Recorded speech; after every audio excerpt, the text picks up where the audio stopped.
Why should the black man in America concern himself, since we've been away from the African continent for 400 years, 300 or 400 years? Why should we concern ourselves? What impact does what happened to them have upon us? Number one, first you have to realize that up until 1959, Africa was dominated by the colonial powers, and by the colonial powers of Europe having complete control over Africa, they projected the image of Africa negatively.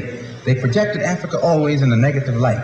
Jungles, savages, cannibals, nothing civilized. And naturally, it was so negative until it was negative to you and me. And you and I began to hate it. We didn't want anybody to tell us anything about Africa, and much less call us an African. And in hating Africa and hating the African, we ended up even hating ourselves without even realizing it. Because you can't hate the roots of a tree and not hate the tree. You can't hate your origin and not end up hating yourself. You can't hate Africa and not hate yourself. And you show me one of these people over here who have been thoroughly brainwashed, who has a negative attitude toward Africa, and I'll show you one that has a negative attitude toward himself. You can't have a negative attitude toward yourself, a positive attitude toward yourself, and a negative attitude toward Africa at the same time. To the same degree that your attitude, that your understanding of an attitude toward Africa becomes positive, you'll find that your understanding of and your attitude toward yourself will also become positive. And this is what the white man knows. So they very skillfully made you and me hate our African identity, our African characteristics. And you know yourself that we have been a people who hated our African characteristics. We hated our hair. We hated the shape of our nose. We wanted one of those long dog-like noses, you know. Yeah. We hated the color of our skin. Hated the blood of Africa that was in our veins. And in hating our features and our skin and our blood, why we had to end up hating ourselves. And we hated ourselves. Our color became to us a chain. We felt that it was holding us back. Our color became to us like a prison, which we felt was keeping us confined, not letting us go this way or that way.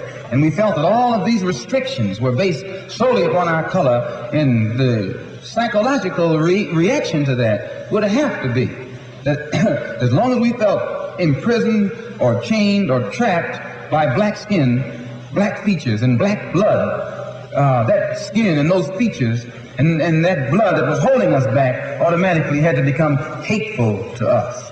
And it became hateful to us. It made us feel inferior. It made us feel inadequate. It made us feel helpless. And when we fell victim to this feeling of inadequacy or inferiority or helplessness, we turned to somebody else to show us the way. We didn't have confidence in another black man to show us the way, or black people to show us the way. In those days, we didn't. We didn't think a black man could do anything but play some horn, you know, some sound, and make you happy with some songs. And in that way, in serious things, where our food, clothing, and shelter was concerned, and our education was concerned, we turned to the man. We never thought in terms of bringing these things into existence for ourselves. We never thought in terms of doing things for ourselves because we felt helpless. And what made us feel helpless was our hatred for ourselves. One of the things that made the black Muslim movement grow was its emphasis upon things African. This was the secret to the growth of the black Muslim movement. African blood, African origin, African culture, African ties. And you'd be surprised. We discovered that deep within the subconscious of the black man in this country, he's still more African than he is American. He thinks that he's more American than African because the man is jiving him, and the man is brainwashing him every day, telling him, you're an American, you're an American. Man, how could you think you're an American and you haven't ever had any kind of American treat over here? You have never. 10 men can be sitting at a table, eating, you know, dining. And I can come and sit down where they're dining. They're dining. I got a plate in front of me, but nothing is on it. Because all of us are sitting at the same table, are all of us diners? I'm not a diner until you let me dine. Then I become a diner. Just being at the table with others who are dining doesn't make me a diner. And this is what you got to get in your head here in this country. Just because you're in this country doesn't make you an American. And no, you got to go farther than that before you can become an American. You got to enjoy the fruits of Americanism. And you haven't enjoyed those fruits. You've enjoyed the thorns. You've enjoyed the thistles, but you have not enjoyed the fruits. No, sir. So I point these things out, brothers and sisters, so that you and I will know the importance in 1965 of being in complete unity with each other, harmony with each other, and not letting the man maneuver us into fighting one another. I say that again, that I'm not a racist. I don't believe in any form of segregation or anything like that. I'm for the brotherhood of everybody, but I don't believe in forcing brotherhood upon people who don't want it.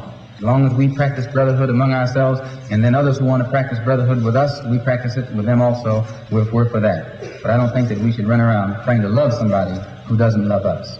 Thank you.